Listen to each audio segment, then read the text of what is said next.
Peros. Un momento de compartir, aprender y disfrutar. Espera lo inesperado con la licenciada Susana Rasinski.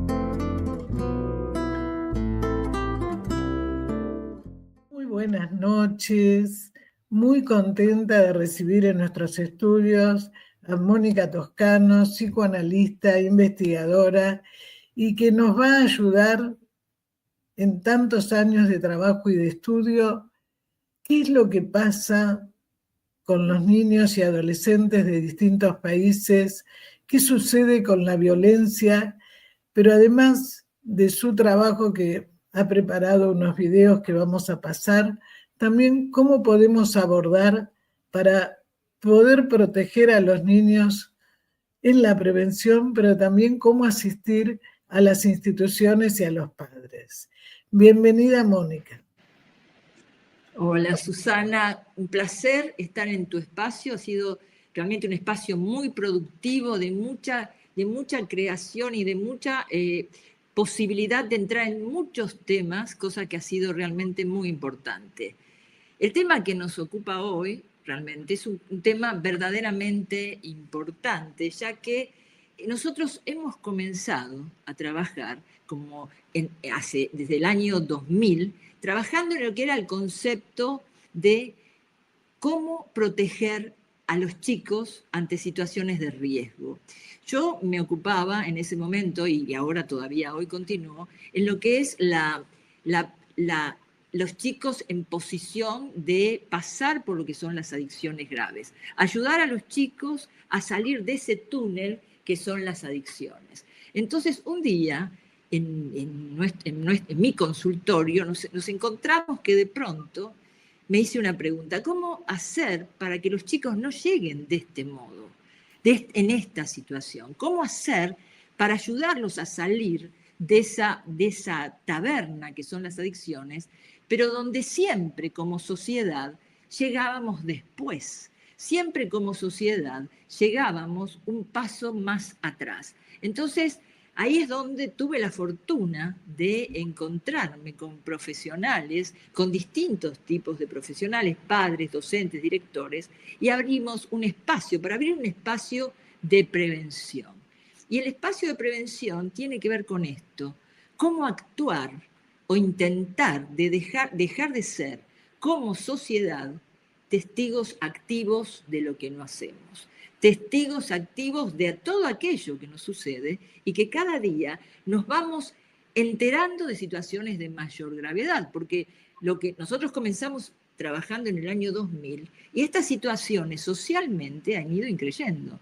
Entonces, tuvimos la suerte de poder abrir este espacio de prevención en distintos ámbitos. Comenzamos trabajando en Buenos Aires, seguimos trabajando en Barcelona, después instalamos nuestra escuela, desarrollamos nuestra escuela de prevención en París, y desde ahí se abrió un horizonte de donde trabajamos en Viena, Düsseldorf, y muchísimos lugares donde distintas realidades socioeconómicas y culturales en nuestra investigación nos permitió observar que chicos de la misma edad padecían de situaciones similares. ¿Y cuáles son las situaciones similares? Porque cuando nos acercábamos a los colegios, al comienzo, en el año 2000, llegábamos a las escuelas y las directoras me decían: Mónica, sos especialista en adicciones, hablales de drogas, ¿qué pasa con las drogas? Los chicos saben más de drogas que nosotros. O de sexualidad. Entonces dicen, nos aburrimos con las charlas, eso ya sabemos. Los chicos buscan otra cosa, pero que hay que escuchar a los jóvenes. Y vos eso lo hacés como yo.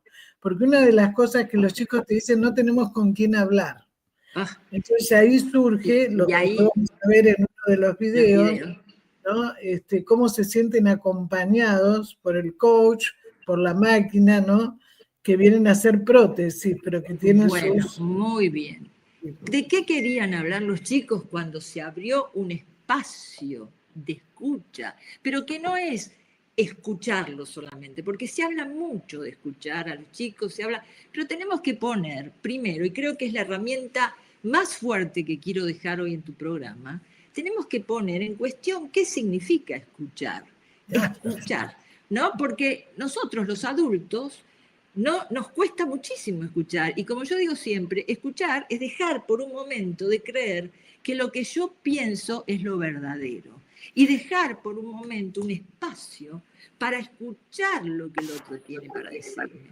Y la verdad que yo me he amparado siempre, porque mi trabajo tiene que ver con el psicoanálisis, pero yo tengo toda un camino de licenciatura en lo que es la epistemología y la metodología.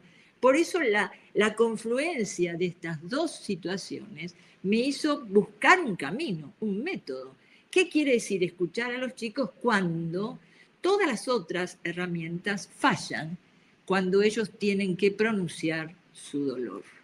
Porque si de algo nos hemos enterado fue que los chicos, cuando se abrió un espacio donde pudieran confiar en el adulto, y voy directamente al punto, Susi, no, que es fundamental. Se abrió un espacio donde ellos dicen claramente, no podemos hablar con los adultos. No solamente, a ver, coincido por supuesto totalmente, en un programa que estuvo un colega de México que trabaja con adicciones, y entonces él le preguntaba a un joven por qué se había metido con el narcotraficante cuando él no tenía problemas económicos. Y le dijo, porque él me cree, me tiene confianza. También, por ejemplo, lo que vos dijiste, es que es muy importante, cuando uno escucha desde otro lugar, pero no pensando que lo que nosotros decimos es lo único. Esto Víctor Ferenczi lo decía, que muchas veces no se tuvo en cuenta, ¿no? Que no es la soberbia, y esto es muy importante en la actitud del terapeuta. Cuando el paciente te dice, ¿de verdad te puedo llamar? Eso me alivió cuando me dijiste. Bueno, a ver, ¿qué significa, no? Bueno, entonces, tenemos muy bien, totalmente de acuerdo. ¿Qué pasó? Llegamos a las escuelas y ¿quiénes nos enseñaron esto realmente desde la praxis? Porque el método es un camino de la praxis a la teoría, desde la investigación a la teoría, y desde ahí una herramienta posible. Porque si nosotros cerramos el programa de hoy y yo no dejo una herramienta desde nuestra investigación, habremos hecho un lindo programa, pero lo que nosotros queremos transmitir, Susana, son caminos donde se puedan empezar a ver modificaciones. Claro, vos lo que decís, que es fundamental, que es lo que nos preguntan en las escuelas, los padres, ¿cómo se puede cambiar esto? Bueno, ¿se puede transformar? Pero por supuesto que sí. Llevamos trabajando con más y no tenemos en cuenta el año 2023, 2024 y 2025. En el 2022 ya teníamos una muestra de 35.000 chicos. ¿Qué quiero decir con esto? De distintos medios socioculturales. ¿Qué quiero decir? Que la palabra de los chicos es lo que ha inundado nuestro trabajo, es desde donde nosotros nos ubicamos. Entonces, ¿qué hacemos cuando empezamos a escuchar que los chicos no quieren hablar de lo que nos preocupa a los adultos? Lo primero que nos sucede es que nos sorprendemos, Susana, porque nos sorprendemos porque es tanta la brecha y la diferencia entre lo que le preocupa al chico que lo que le preocupa a los adultos, que nunca vamos a poder colaborar si no abrimos un espacio de escucha, y como yo la llamo, es una escucha muy al estilo socrático, porque yo quiero decir que nuestro método tiene mucho que ver con una escucha socrática, porque para mí todo ese pensamiento griego antiguo me ha permitido ampliar la posibilidad del enfoque a la hora de escuchar. Entonces, en ese punto que todos conocemos, que uno puede decir, claro, esto que dice Sócrates cuando dice, la única sabiduría que tengo es que cuando escucho al otro no sé lo que me va a decir, que mi ignorancia es mi sabiduría. Si nosotros podemos plantear la relación con un chico libre de prejuicios, los adultos, abriendo un espacio de escucha que no es solamente la escucha activa, sino que es la escucha respetuosa de lo que el chico me viene a contar de su dolor y de su angustia y de su soledad, que no es igual a lo que nosotros vivimos en el consultorio, sino que fuera del consultorio, el mundo social que tienen que vivir los chicos es realmente difícil. Entonces, ¿qué nos decían los chicos? Mónica, yo no quiero hablar de adicciones porque ellos y sabían más que nosotros. De lo que querían hablar era de su día a día, de lo que vivían con su grupo de amigos, de lo que vivían en esa socialización que es el grupo de amigos. Esto fue un gran parte de trabajo, de muchos años de trabajo, donde lo que se veían en los temas y donde la punta de trabajo más fuerte era el acoso escolar, era todo aquello que se vivía dentro de la escuela, donde nuestros hijos quedaban presos de la crueldad de un grupo, que es un concepto muy nuestro, poder del grupo, bajo el poder de un grupo que lo que hacía era poner a nuestros hijos, a nuestros alumnos en el lugar de objetos para permitirles ingresar a ese grupo. ¿Ok? Eso fue mucho tiempo y aún hoy sucede. Sucede que un chico para entrar a un grupo cede su posibilidad de decisión, de pensamiento y de elección, Susana. Totalmente, que eso se ve con el fanatismo que venimos hablando, cuándo es normal, cuándo no. Justamente ayer, en un programa de radio, me comentó un paciente que una mamá decía cómo le hacían bullying a su hija de 15 porque ella estudiaba, no tenía tatuajes, se vestía prolijamente y entonces, bueno, la excluían del grupo. Y realmente sufría muchísimo. Pero el peaje que pagan los chicos es tan alto que no pasa solamente por me he visto como ellos, sino que con tal de existir para ese grupo, con tal de existir, Susi, es un punto hasta existencial.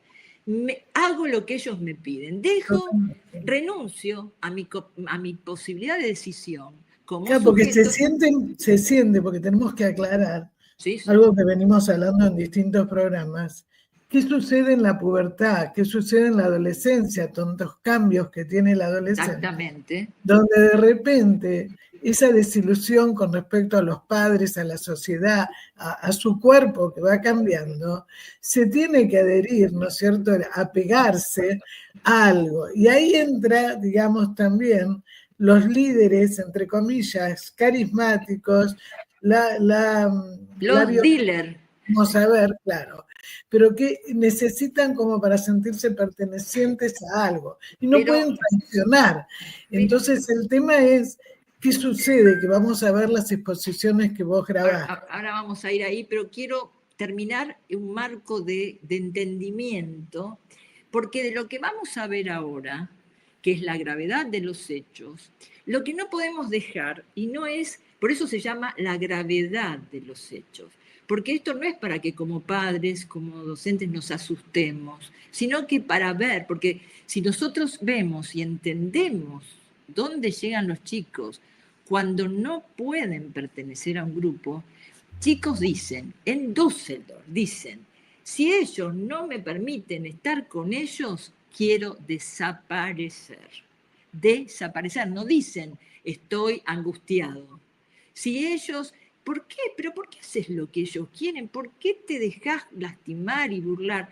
Porque prefiero que se rían de mí a no existir para ellos. Yo quiero subrayar el concepto de existencia, porque la gravedad es que esto hoy, que estamos trabajando fuertemente nosotros en las escuelas y muchos de ustedes y nosotros en los consultorios, ha ido increyendo y ahora de los bordes de la escuela ha pasado a las redes.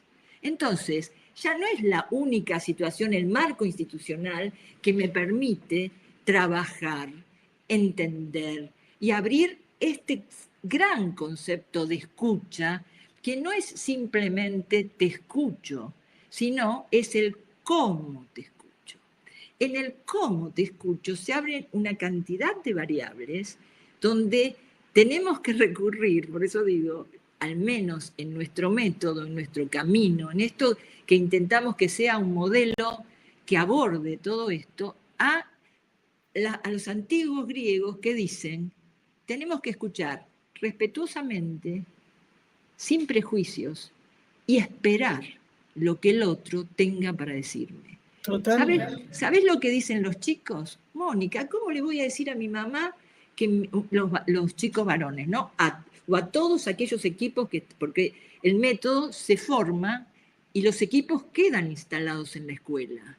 Los equipos los lleva adelante el método, los distintos implementadores del método en las distintas escuelas, en los distintos países y en las distintas ciudades. ¿Y sabes lo que dicen? ¿Cómo le voy a decir a mi mamá o a mi papá que me acosan? No puedo desilusionarlos. ¿Entendés? Cómo permanentemente la situación va increyendo hacia la gravedad de los hechos. Bueno, por eso para nosotros también es fundamental los primeros años cómo fue ese chico, pues ese chico tampoco fue escuchado, no fue contenido. Obviamente, como pasa, tampoco dice si es abusado, si tiene un bullying. No habla, claro. No se siente escuchado, entre comillas, no se siente traducido, ¿no? Por eso también es muy importante, vuelvo a decir, la actitud del terapeuta, donde a veces dice, eso que vos dijiste es que a mí no me sale palabras, entonces yo rompo cosas, ¿no? Claro. Entonces, bueno, y lo que vos dijiste es desaparecer. Bueno, ¿no? ¿Qué quiere decir desaparecer? Bueno, lo que ellos, porque en realidad nuestro camino, es posible este camino, es un método posible que empezó... Nos vas a explicar después, Mónica, cómo lo implementás para las escuelas, porque vos sabés que el programa, te decía antes de grabar, hay mucho interés también en otros países, docentes. En América. En los docentes se sienten, por supuesto, están con carpetas psiquiátricas acá en la mayoría de las escuelas. Es muy difícil porque además, digamos, se ha modificado mucho en estos últimos 20 años en la Argentina. Entonces el docente no se siente tampoco acompañado. Exactamente. No sino porque tiene que haber un cambio en el sistema educativo también. Nuestro método tiene 3 grandes columnas: los docentes, la familia, los chicos y los docentes. Si no podemos entrar en esas 3 columnas, no se puede trabajar. Totalmente de acuerdo. Hace años que venimos trabajando de la misma manera, exactamente. Muy bien, eso me alegra muchísimo, porque esto es lo que yo quiero. Por lo menos yo. A mí me interesa ese trabajo en equipo. Cuando nosotros llegamos a las escuelas y hay un director o una directora que puede ejercer su función de dirección, entonces se ofrece a colaborar con nosotros, entonces abrimos esas 3 columnas. Cuando empezamos a trabajar sobre esas 3 columnas, por ejemplo, nosotros tomamos, vamos a decir así, 5º curso de primaria o primer curso de secundaria, porque nosotros empezamos trabajando con chicos de 15 años, yo especialista en adolescencia, adicciones, comenzamos trabajando con la adolescencia, pero viendo las situaciones de violencia que se dan en franjas cada vez menores, nuestro espectro de trabajo y de investigación es hoy desde los 15 y desciende hasta los 7 años. Y el grado de violencia que se expresa según los distintos niveles evolutivos, es terrible, Susana. Bueno, para confirmar lo que vos estás diciendo, ayer una alumna en un grupo de estudios que tengo de clínica de niños y adolescentes de Perú, nosotros tuvimos la matanza de 3 chicas que estaban ligadas al narcotráfico. Sí, lo sé. Bueno. Resulta que al chico que agarraron era de Trujillo. Esta chica es peruana, es colega, es una psicóloga. Entonces nos contaba en el grupo que los chicos en Perú desde los 8 o 9 años ya están en los grupos del narcotráfico. Claro. Y donde esta familia de este chico Joe, todos, el que no está preso, delincuente, o sea, donde se ha vivido la violencia como algo natural. Entonces nosotros, si el chico recibe toda esa negatividad y toda esa violencia la tiene adentro y la tiene que descargar, hacia afuera o hacia él. La escuela es la segunda oportunidad. ¿Qué decimos nosotros? La escuela es el gran escenario donde los chicos muestran lo que no han entendido a nivel familiar. Por eso, Susana, me acerqué a las escuelas, porque dije, ¿dónde pasan la mayor cantidad de tiempo? ¿Con quién están? ¿Cuál es la relación entre los docentes y los chicos para poder ser los docentes los que capacitados colaboren leyendo signos? Nosotros tenemos un concepto que es el concepto de escucha y el otro gran concepto es la lectura de signos. La lectura de signos, ¿qué significa? Que un docente no tiene que ser un terapeuta, ni tiene que ser un médico ni un psicoanalista, pero tiene que estar formado, capacitado para ver que si el chico cambió de humor, si el chico está solo, si el chico está tirado en su pupitre, como nos decía Mónica, yo no podía creer que ese chico estaba tirado en el pupitre y pensaba que era simplemente porque era adolescente. Nunca pensé que iba a intentar suicidarse. Entonces, si tenemos signos que podemos trasladar a las familias, a los padres, si mi hijo llega a casa y trata a su hermanito de una manera que nunca hizo, si perdió sus amigos, no es porque son signos que nos muestran que algo está sucediendo y tenemos que decir que si los chicos no son escuchados, como decías muy bien, o por estructuras singulares o por estructuras familiares que no los escuchan, los chicos hablan a través de signos, siempre nos dan signos. Entonces, tenemos que leer esos signos para poder empezar a descifrar que hay algo que está sucediendo que como familia o como docentes no entendemos.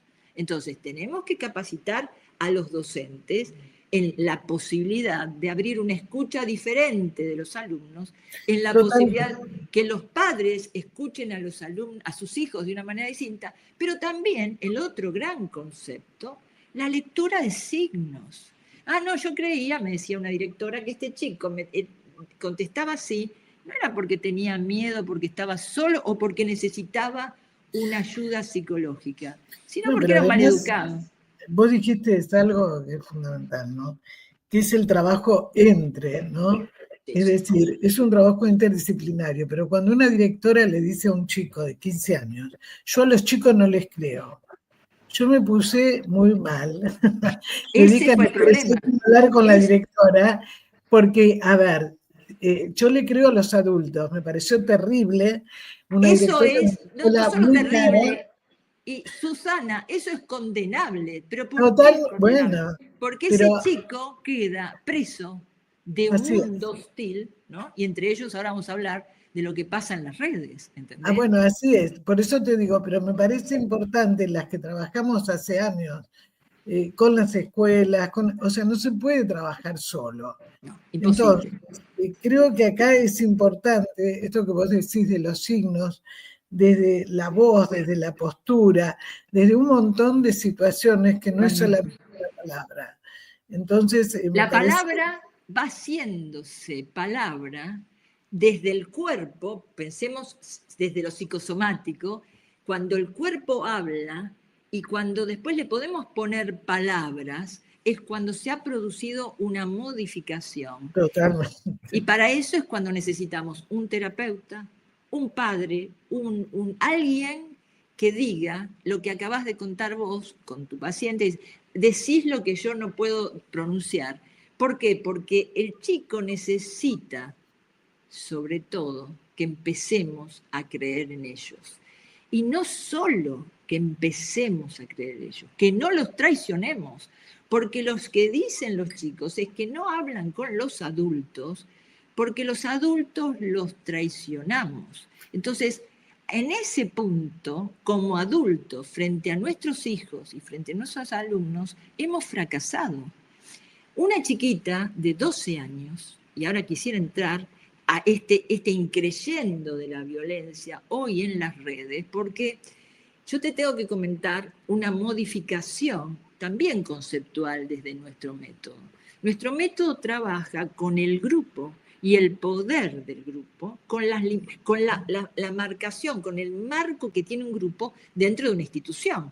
Los grupos en las instituciones tienen positivamente, son grupos que producen objetivos, pero también se gesta un poder del grupo que no había sido visto. Las directoras, las rectoras de París me decían, pero licenciado, usted nunca habíamos pensado nosotros en que el grupo era importante. Siempre veíamos los chicos individualmente.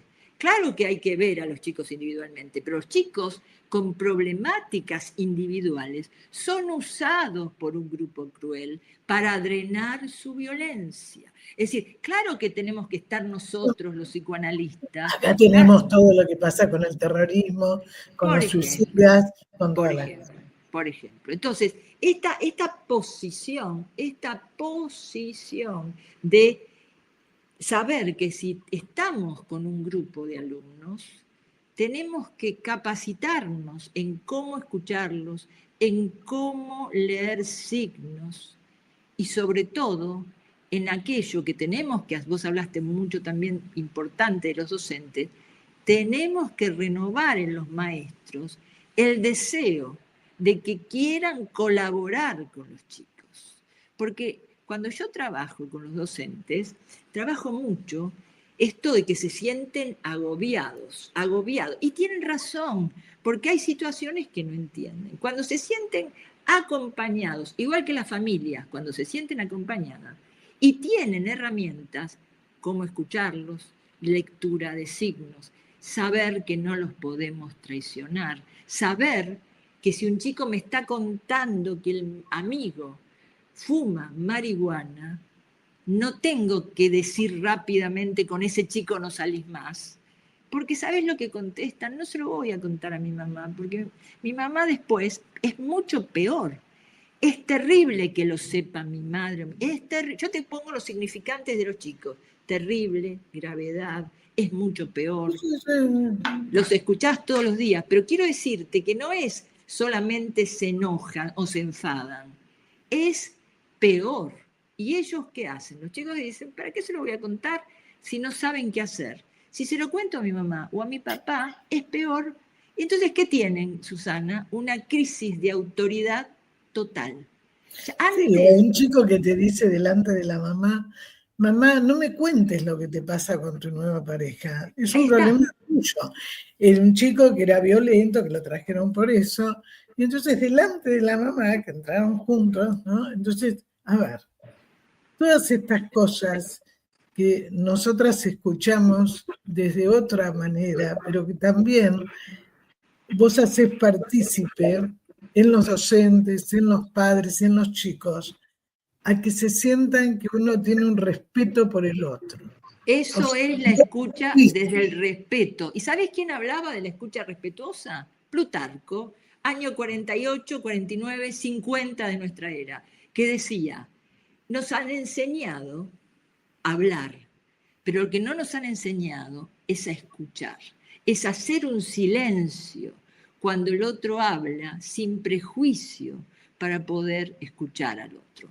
Pero quiero hacer la extensión a las redes porque el título de nuestro encuentro es la violencia digital, no solamente la violencia escolar, que ya en la violencia escolar llevamos muchos años y afortunadamente, lo tengo que decir con honestidad y con tranquilidad, donde estamos, que son muchísimas escuelas, hoy no hay ninguna situación de acoso porque ha disminuido la violencia. Siempre tenemos situaciones de conflicto. El conflicto no se va a terminar, pero lo que hacemos es intentar con esta escucha respetuosa, con este espacio, con este convocar a los docentes para que puedan sentirse acompañados y así poder acompañar a los chicos y a los padres desde los terapeutas, porque todo es en equipo y desde nuestro trabajo, que los podamos acompañar para que ellos puedan acompañar a sus hijos, ha disminuido notablemente las situaciones de violencia extrema.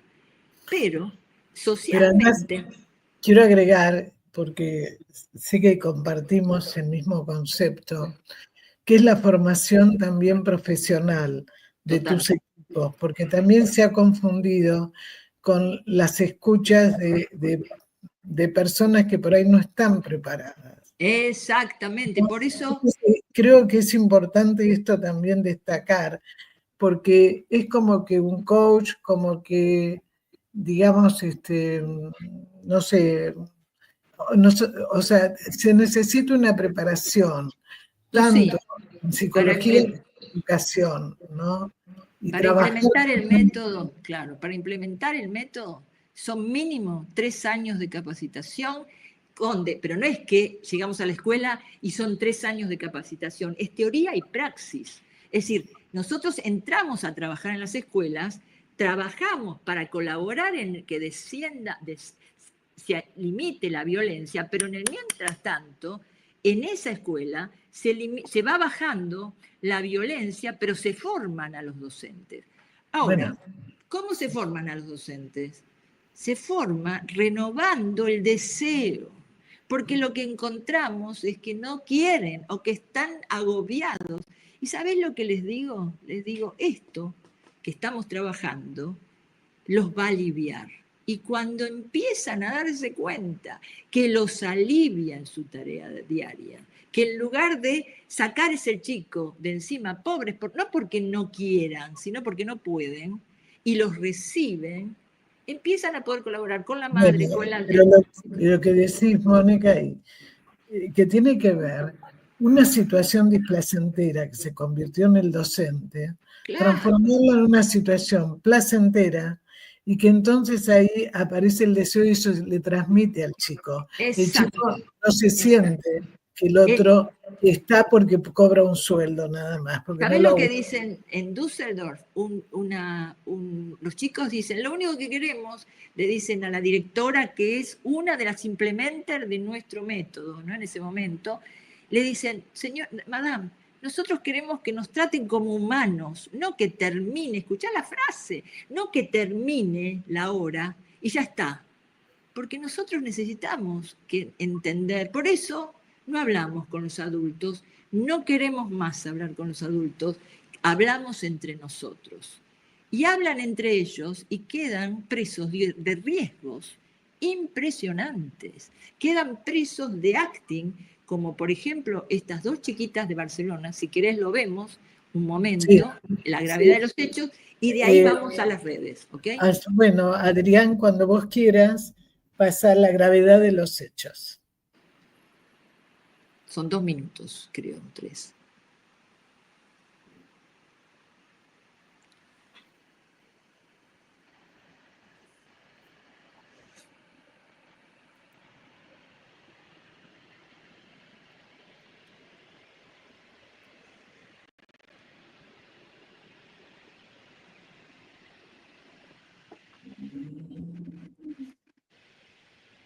Mónica, en este video que nos va a introducir, va a mostrar la violencia de diferentes maneras, con diferentes edades, y por qué el niño muestra la violencia.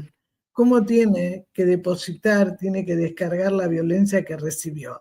Y la violencia que recibió tiene que ver con lo que viene hablando Mónica, que es la no traducción de los supuestos adultos que viene recibiendo. Por eso es grave cuando en la adolescencia también lo recibe desde la escuela, desde la sociedad. Si en su infancia lo recibió, es mucho más traumático. Adelante, Adrián, por favor.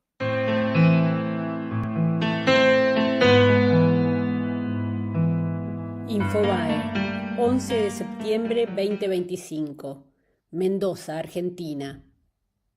Iba decidida a matar a la profe y le puso el arma en la cabeza a un compañero. El relato de una testigo del caso Mendoza.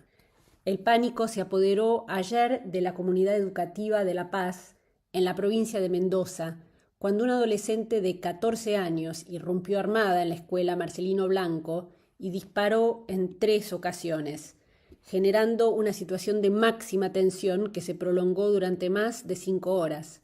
El episodio, que incluyó un atrincheramiento y la evacuación total del establecimiento, dejó estudiantes, docentes y familiares sumidos en el miedo y la incertidumbre. La portera de la escuela dijo acerca del adolescente: no hubo heridos porque el intento de ella no era agredir a nadie. Yo lo interpreto así. Lo que yo vi desde mi ventana donde yo estaba es como que ella quería decir basta, como un pedido de ayuda. La Nación, 27 de febrero 2023.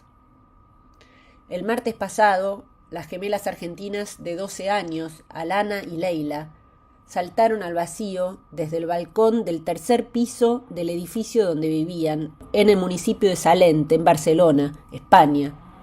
Entonces comenzó una investigación para determinar los motivos que llevaron a las hermanas a tomar esa decisión, que terminó en el acto con la vida de Alana, mientras que Leila está internada en grave estado. Una de las fuentes de información de los investigadores para dilucidar si se trató de un pacto suicida entre hermanas son 2 cartas manuscritas en las que ellas describen el malestar que sentían por el bullying que sufrían en la escuela. Estoy cansada de que me hagan bullying en la escuela, no lo soporto. Yo quiero ser feliz, pero evidentemente yo esto lo voy a sufrir el resto de mi vida. Y tomé la decisión de no seguir, escribió Alana, según publicación de Telecinco.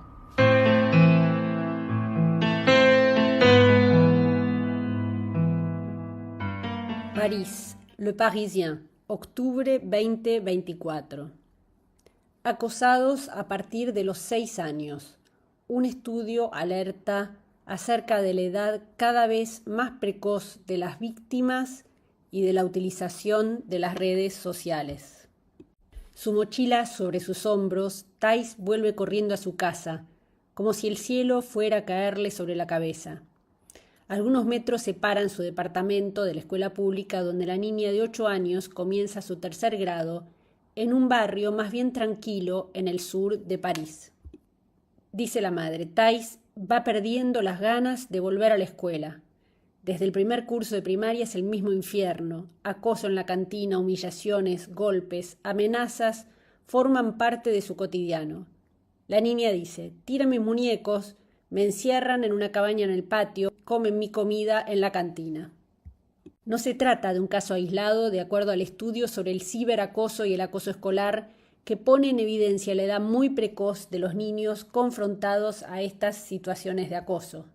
Un fenómeno que el estudio conecta con la exposición cada vez más precoz de los niños a las redes sociales. La Nación, 10 de septiembre 2025. Nueva modalidad de ciberacoso. Niñas de 10 a 12 años fueron captadas en juegos virtuales y sumadas a un chat sexual. Según pudo saber La Nación, las alumnas fueron contactadas mediante la plataforma de juegos Roblox e incorporadas a un grupo de WhatsApp en el que se compartía material de abuso sexual infantil.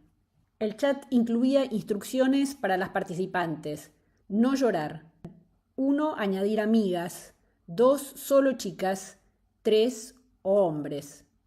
Al detectar el tipo de material compartido, las familias acudieron de inmediato a la policía para radicar la denuncia. Según informes a los que accedió este diario, el caso salió a la luz el viernes pasado, cuando los padres de una de las menores observaron en el celular de su hija la leyenda «Septiembre, reto de chicas», con los requerimientos mencionados y contenido sexual. La niña salió del grupo y tomó capturas de pantalla. Luego, otros padres descubrieron que sus hijas también habían sido incorporadas.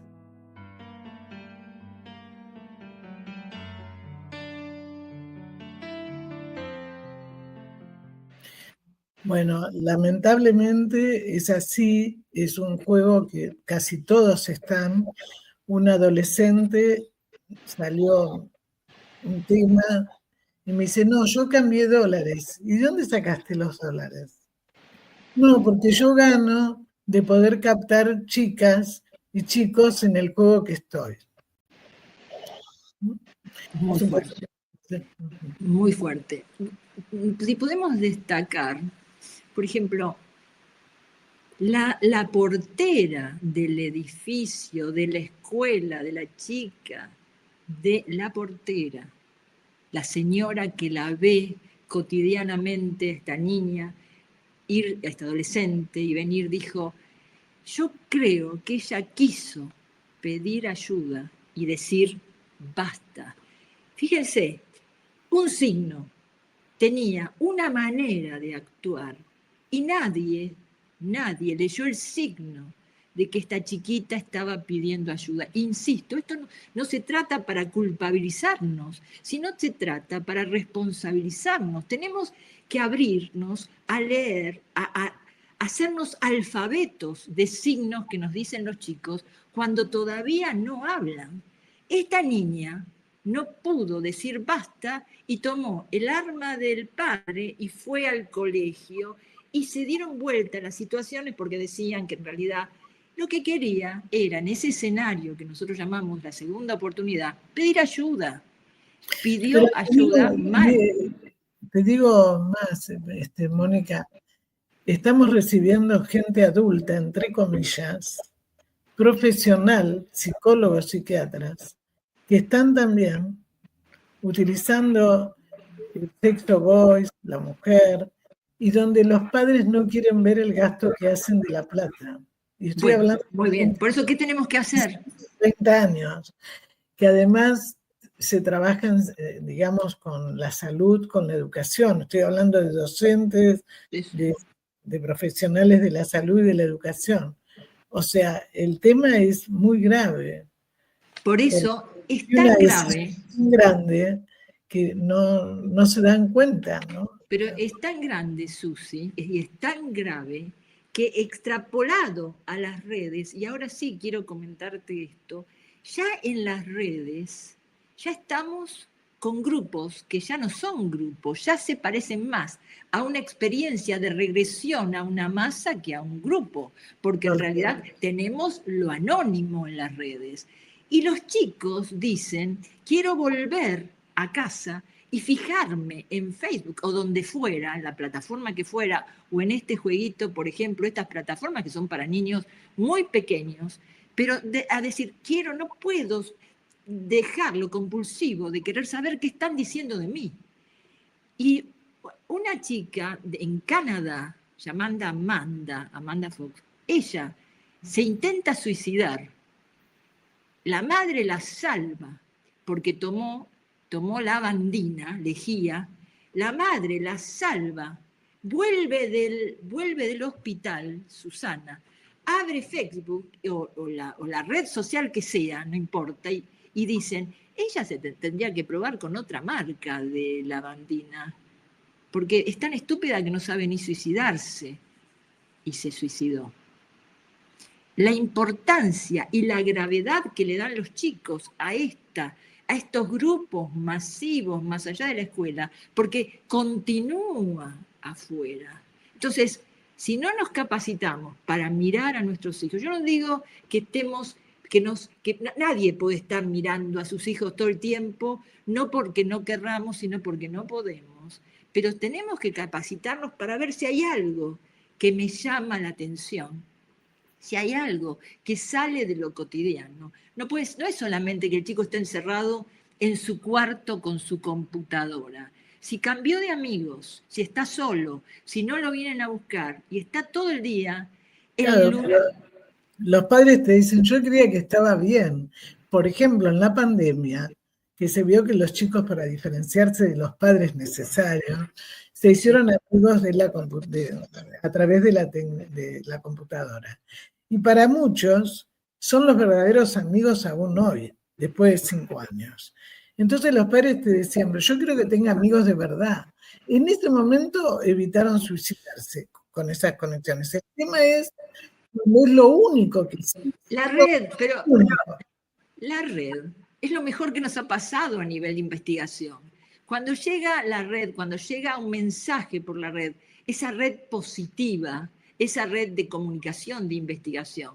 El problema es cuando esa red se convierte en un infierno, cuando nos deja a los chicos atrapados porque es utilizado por muchos delincuentes que captan a nuestros hijos en las redes. Entonces, No, y saben de la vulnerabilidad. saben de la De vulnerabilidad. alguna manera se convierte en una adhesión, ¿no? O sea, Es realmente, fíjate, las dos chiquitas de Barcelona se suicidan. Yo lo contaba esto en Viena.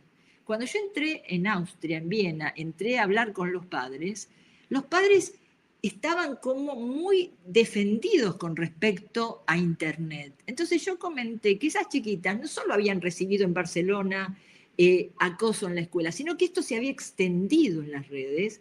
Y entonces pregunté, ¿dónde estaba el padre cuando la primer chiquita se tira por el balcón? Porque la primera chiquita tenía graves problemas individuales, la que se tira primero. La segunda dice, hermana, te acompaño, y se tira. ¿Qué pasó? ¿Qué nos pasó, Susana, en la relación padres e hijos para que la segunda no haya gritado, papá, se quiere tirar por el balcón?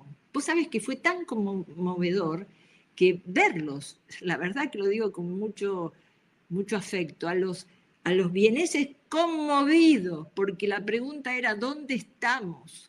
Tenemos que hacer un llamamiento a que lo que está sucediendo en las redes, los chicos se nos están ejecutando en la habitación de al lado. Entonces, tenemos que observarlos, no persecutoriamente, no eso sería exactamente lo contrario, no policíacamente. No ser intrusivos. Claro, ser acompañar no significa invadir, ¿no? Muy bien, totalmente de acuerdo. Además, si veo que hay algo que se reitera, entonces es un signo que me tiene que preocupar, pensar y pedir ayuda como padres. En los colegios, hablábamos de trabajo de equipo, si tengo un chico que cambió su nivel de pensamiento, su rendimiento intelectual, no sale al recreo, está solo, yo tengo que decir, leí estos signos, no tengo que ser como docente un especialista, pero yo leo el signo y tengo que acudir al gabinete psicopedagógico o a un especialista y decir, yo observo esto. Entonces nos vamos convirtiendo en eslabones de colaboración. Yo no puedo decirle a un docente, usted tiene que interpretar porque no lo puede hacer, tampoco a un coach. Yo tengo que generar equipos que funcionemos como eslabones que ayuden a salir a nuestros hijos de esa cárcel que es primero el acoso en la escuela y después el acoso en Internet. Fíjate, la primer chiquita no habló. Fíjate el dato. Ayer leía también en uno de estos medios de Buenos Aires, como La Nación, que decían que la chiquita hace desde septiembre que está ingresada y no lograron que hable. ¿Pero qué nos pasa? Claro, pero cuando la gente te dice, como profesional, me dicen a mí, Susana, vos se te puede preguntar. Nosotros nos podemos acercar después que vos das una charla. Hay otros colegas que no podemos. Estoy hablando, entonces, el tema es la empatía, el afecto, el deseo, ¿no? Que esto es fundamental. El puente que haces con nos quedan 9 minutos y falta que el último video y después... Después vemos el video, pero quiero una sola cosa decir que creo que es muy importante. Herramientas sacadas de nuestro trabajo de investigación con más de 32.000 chicos, porque nos falta toda la última parte de trabajo y de evaluación. Observación sin ser policíacos. Una observación tranquila, relajada, una observación en casa. Y desde esa observación poder abrir un espacio para escucharlos sin prejuicios. Soportemos el silencio de que no sabemos qué es lo mejor para nuestros hijos si no los escuchamos antes, porque si no, los chicos cierran la escucha y dicen, no se puede, rompen los puentes y no se puede pensar. Y por último, capacitar a los docentes y a los padres para que acompañen a los chicos. ¿Qué te pasa? Y si tengo miedo de escucharlos, que eso lo dicen muchos padres y tienen razón, yo les digo con mucho afecto y mucho respeto, les digo que es mejor saber. es mejor saber, porque chiquitas de 13, 14 años, Susana, que van a tener relaciones sexuales cuando no quieren, porque dicen que si no el novio más maduro no la va a querer más. O la competencia con otras chicas. A ver ¿sabés quién cómo, hace más felatio o no, quién hace esto. Pero ¿sabés cómo van a tener relaciones sexuales? Y nos lo cuentan cuando saben que el equipo, los distintos equipos, no los van a traicionar, porque lo que se habla en un taller queda en un taller. ¿Sabés cómo van? Bueno, vamos. Y agarré 2 cervezas y me las llevé al cuarto. Primera vez que hacían el amor. ¿Entendés? Sí, no, es así. Entonces, tenemos que respetarlos, escucharlos, no ser persecutorios, y vamos a ver, y eso sí se lo digo a los padres como se los digo a los docentes, que nuestra tarea se aliviana, porque si nosotros dejamos que las cosas continúen, cada vez tenemos que trabajar más, cada vez nos tenemos que esforzar más. Vamos a ver. Además, cuando queda eso coagulado, queda congelado, en alguna situación aparece de una forma implosiva, que puede pasar con una ACV que cada vez vemos más en jóvenes. Totalmente. Con una convulsión, con un accidente, en fin. ¿Por qué? Porque de alguna manera hablamos, o se enferman los chicos mismos, o hacen, o consumen, o aparece un dealer que le dice, yo te creo, yo te escucho, y lo único que está haciendo es cosificar a nuestros hijos y llevarlos a la destrucción. Bueno, es lo mismo que en un tatuador, o sea, la relación que se establece, que pueden, digamos, hablar, pueden ser contenidos. Vemos el video, Adrián, por favor. Creo que las redes es el mejor momento de creatividad, de investigación que estamos viviendo en este momento.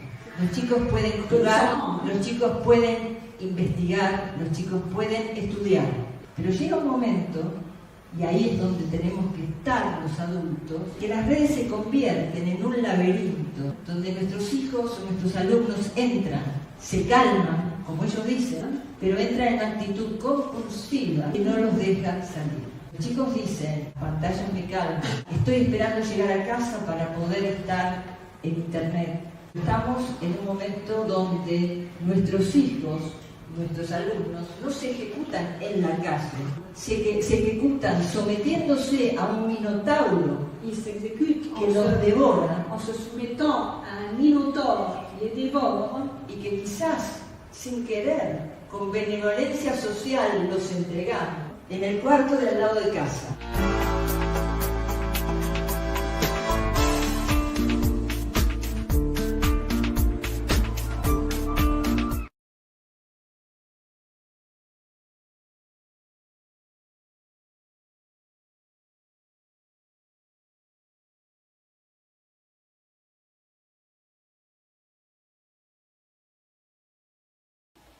calma estar en Internet, dicen chicos de una escuela de París.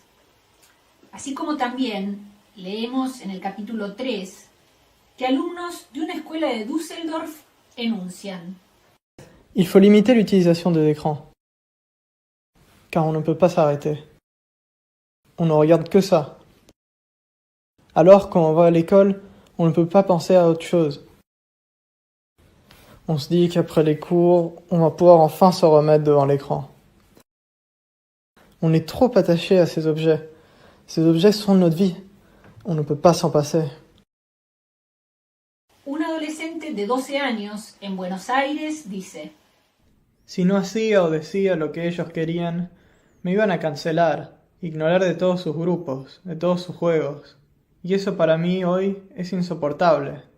Volver a estar solo.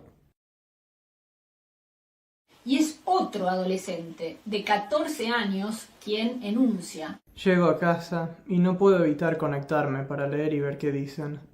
No puedo parar. Es algo que no puedo evitar. Muchas veces, después de leer lo que dicen de mí, me dan ganas de desaparecer.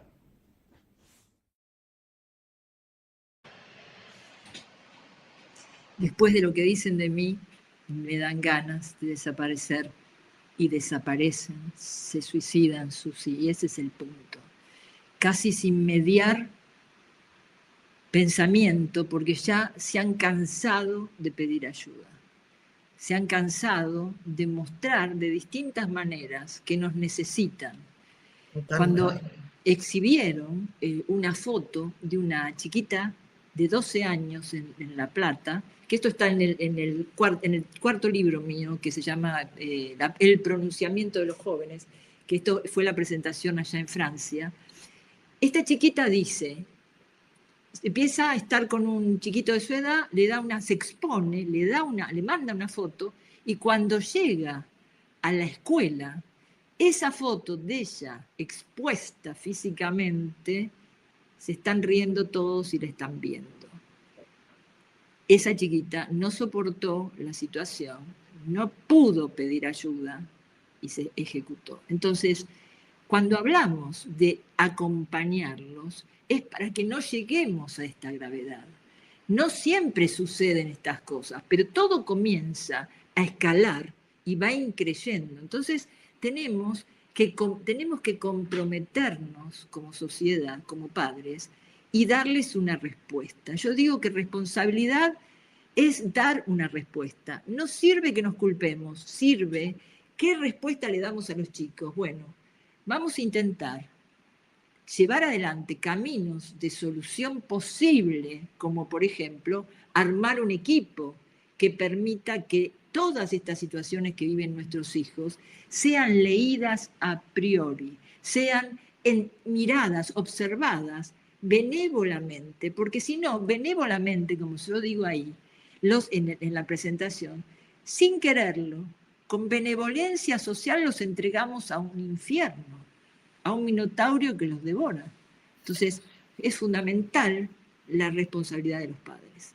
No, y además también, los padres te dicen, no tengo tiempo, no puedo, pero no se dan cuenta que a nivel inconsciente a veces proyectan la no mirada que ellos tuvieron. Exactamente. Permanentemente cuando en un parto una mamá no se conecta y tampoco ella tuvo esa mirada.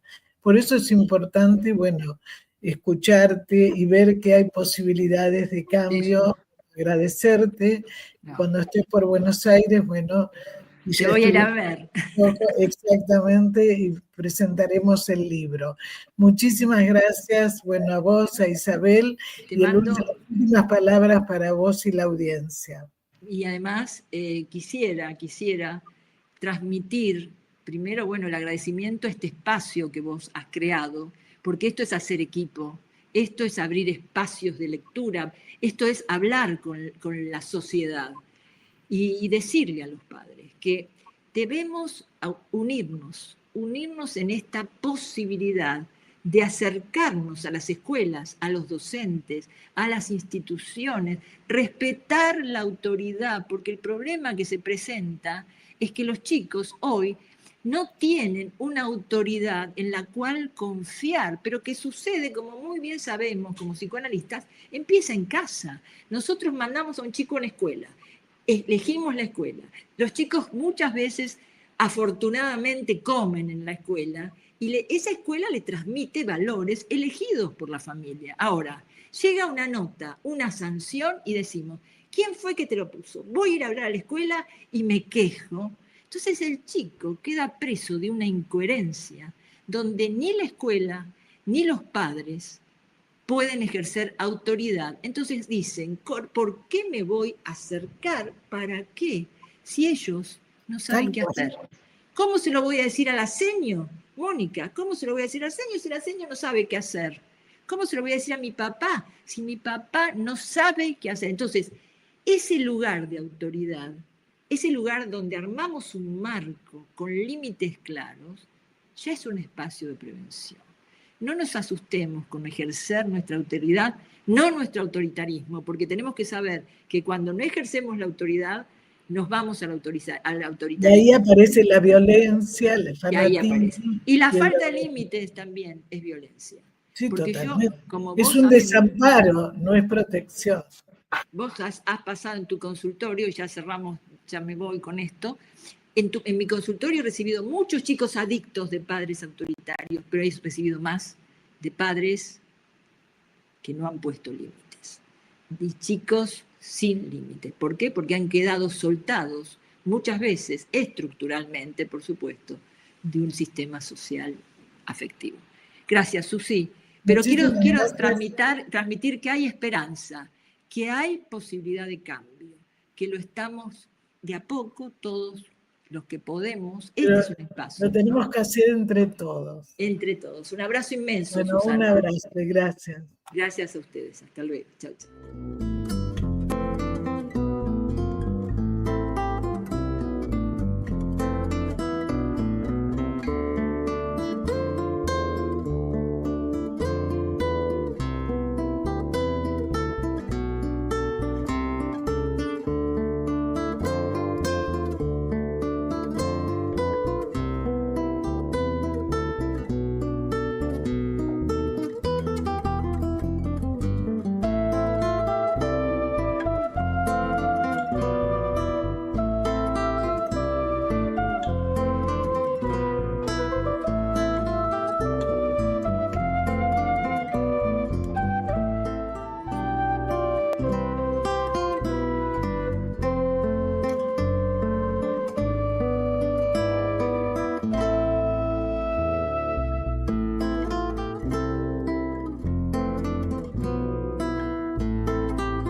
Sin peros.